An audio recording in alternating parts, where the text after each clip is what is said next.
Evet arkadaşlar, hepinize merhabalar. Bugün neredeyim? Bugün bahçemizdeyim. Bugün sizinle yemek yapacağız. Yani yemek oyunu gibi bir şey olacak. Şimdi siz müşterisiniz. Müşterisiniz gibi yani. Size şimdi yemek hazırlayacağım. Bugün size kahvaltı olarak yumurta yapacağım.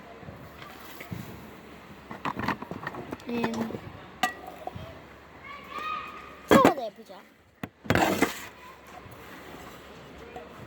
Ocağımıza koydum. Yağ koyacağım.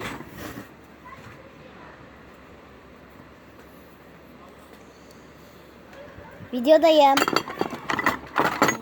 Babamla konuşuyorum. Şimdi yağımı koydum. Ocağın altına açıyorum. Tamam. Şimdi yumurta kıracağım.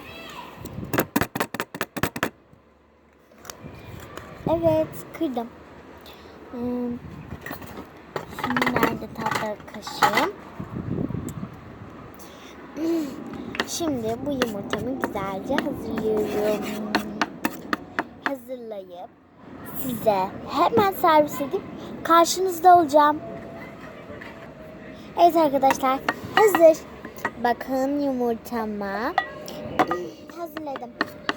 Şimdi bir dakika.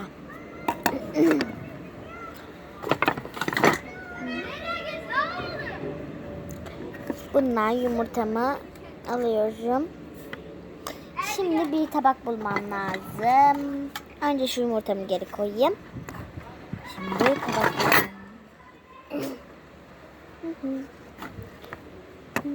koydum. Şimdi size çatal bıçak koyuyorum. Çatal, bıçak. Evet. Sonra size buraya güzel bir not yazıyorum. Canım, bir dakika şuradan kalem alayım.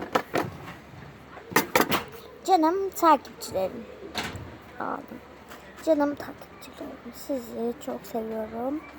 Beni lütfen abone olun ve beni çok sevin yazdım.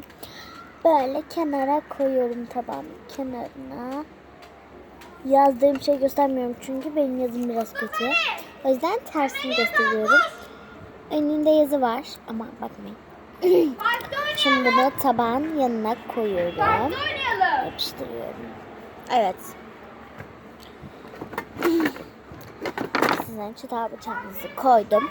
Şimdi bu tavamı yıkayacağım. Elime süngerimi alacağım, bir dakika. Şurada var. Bekleyin arkadaşlar.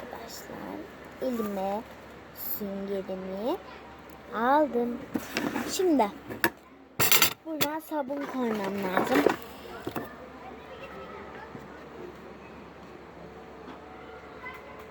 Sabun koyuyorum. Sabunumu koydum. Şimdi köpürtüyorum. Çeşmeyi açıyorum.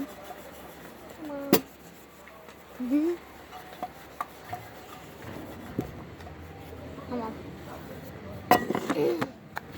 Şimdi babama servis olarak vereceğim.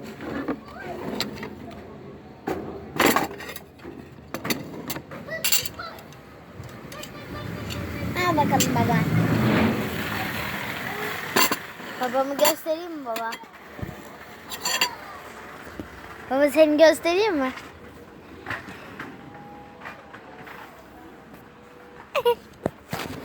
Evet, arkadaşlar bugünkü videomuz bu kadardı.